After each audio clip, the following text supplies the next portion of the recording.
warahmatullahi wabarakatuh. Semangat pagi, salam PPK. Jumpa lagi dengan saya Agus Waryo, guru SMP Negeri 3 Nusa Ungu. Pada pertemuan kali ini, Bapak akan sampaikan materi pembelajaran menggunakan video. Dengan harapan dari tayangan ini nanti anak-anak bisa memahami apa yang dimaksud pada tayangan berikut. Adapun materi kali ini adalah tentang pernafasan pada manusia. Di sana nanti akan diterangkan yaitu terkait dengan definisi pernafasan, kemudian mekanisme pernafasan, alat-alat pernafasan, dan juga dijelaskan terkait dengan kelainan dan penyakit pada pernafasan. Tetap semangat, berada di rumah, mari ikuti tayangan berikut ini. Sistem pernafasan atau respirasi manusia.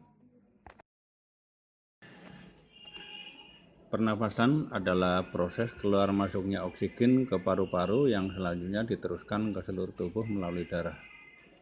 Proses pernafasan ada dua, yaitu fase inspirasi dan fase ekspirasi, di mana pada fase inspirasi adalah proses masuknya oksigen dari hidung menuju ke paru-paru yang selanjutnya diteruskan oleh darah ke seluruh tubuh.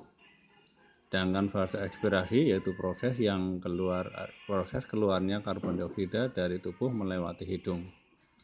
Respirasi dengan kata lain bisa diartikan sebagai proses pembakaran sari-sari makanan di dalam sel tubuh dalam rangka menghasilkan energi. Mekanisme pernapasan dada. Fase inspirasi yaitu otot antar tulang rusuk dan tulang dada kontraksi, volume rongga dada membesar, tekanan dalam rongga dada kecil, udara keluar masuk ke paru-paru. Fase ekspirasi yaitu di mana otot antar tulang rusuk dan tulang dada relaksasi, volume rongga dada mengecil, tekanan dalam rongga dada besar, udara bergerak keluar dari paru-paru.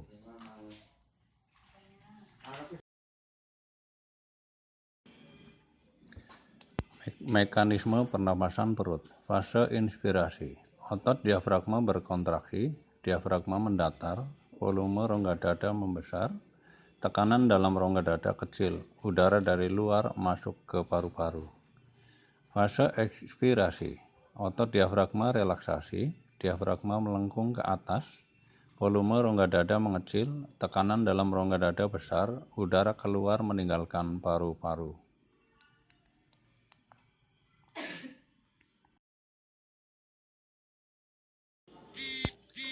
Alat pernapasan manusia.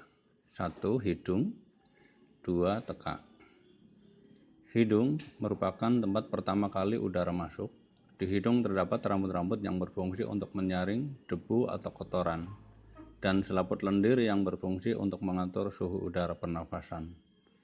Tekak merupakan rongga persimpangan antara saluran pencernaan, saluran pernafasan, dan saluran ke rongga hidung. Di dalam tekak terdapat epiglotis yang berfungsi untuk menjaga agar makanan tidak masuk ke saluran pernafasan. 3. Laring. Pada bagian ini ditemukan pita suara yang berfungsi untuk memberi warna suara pada manusia. 4. Trakea terdiri dari 3 lapisan epitel, bersilia, dan berlendir, yang merupakan lapisan paling dalam, lapisan tulang rawan berupa cincin tulang rawan di bagian tengahnya, dan lapisan terluarnya adalah jaringan ikat. 5. Bronkus merupakan percabangan dari trakea.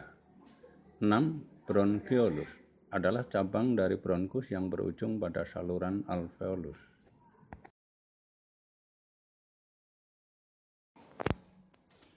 7. Alveolus terdapat di dalam kantung alveolus. Dinding alveolus sangat tipis dan elastis, berbentuk bola. Pada permukaannya banyak terdapat pembuluh kapiler berfungsi sebagai tempat pertukaran gas.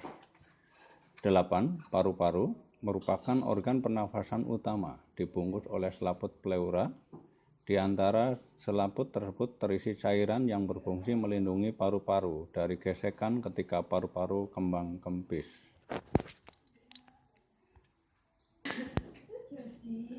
Alveolus. Bagian-bagian dari alveolus antara lain ada arteri paru-paru, ada vena paru-paru, ada bronkeolus, dan ada kapiler darah. Dan bagian yang seperti buah anggur itu dinamakan alveolus.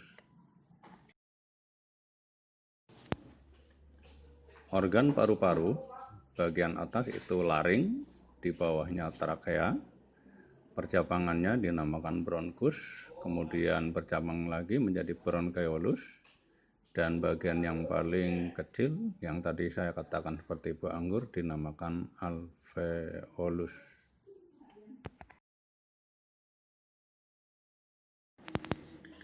Kelainan sistem pernafasan. 1. Influenza. Penyakit yang disebabkan oleh virus influenza dengan gejala antara lain pilek, hidung tersumbat, bersin-bersin, dan tenggorokan gatal. 2. Asma merupakan suatu penyakit penyumbatan saluran pernafasan yang disebabkan oleh alergi terhadap rambut, bulu, debu, atau tekanan udara.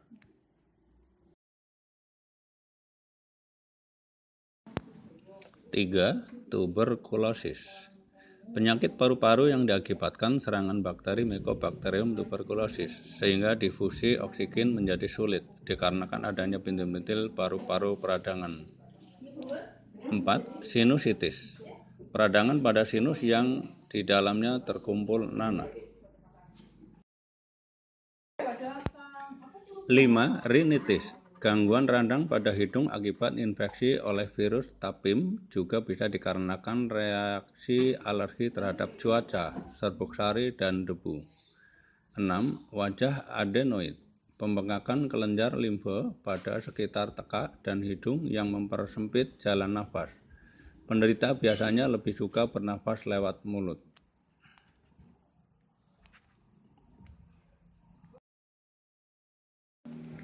Selanjutnya, kelainan sistem respirasi yang ketujuh, pleuritis, merupakan radang pada selaput pembungkus paru-paru atau disebut pleura.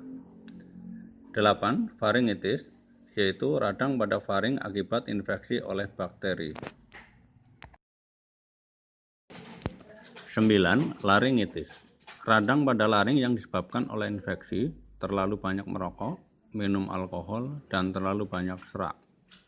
10. Bronkitis, radang pada cabang tenggorokan akibat infeksi. 11. Asifikasi, gangguan pernafasan pada waktu pengangkutan dan penggunaan oksigen yang disebabkan oleh tenggelam akibat alveolus terisi air. Pneumonia, alveolus terisi cairan lendir atau limfe, keracunan gas karbon oksida, dan HCN atau gangguan sistem sitokrom atau enzim pernafasan. 12. Asidosis, yaitu kenaikan kadar asam karbonat dan asam bikarbonat dalam darah sehingga pernafasan terganggu.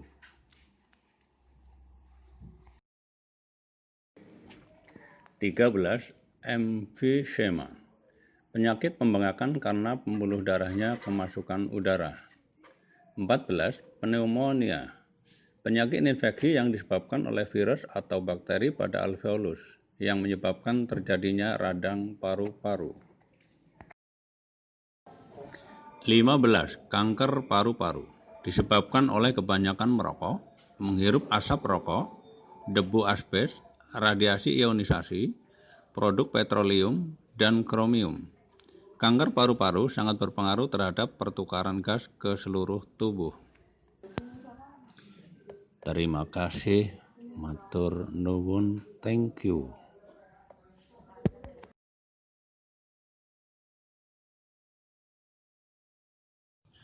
Alhamdulillahirabbil alamin, tayangan telah usai.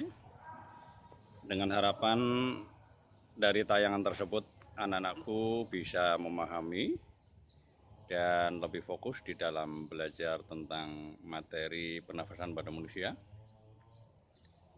Bapak berharap kalian tetap semangat belajar di rumah karena masih dalam kondisi pandemi COVID-19.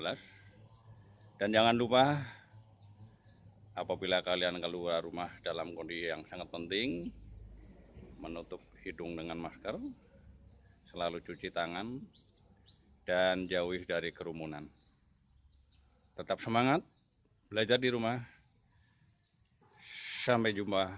Assalamualaikum warahmatullahi wabarakatuh.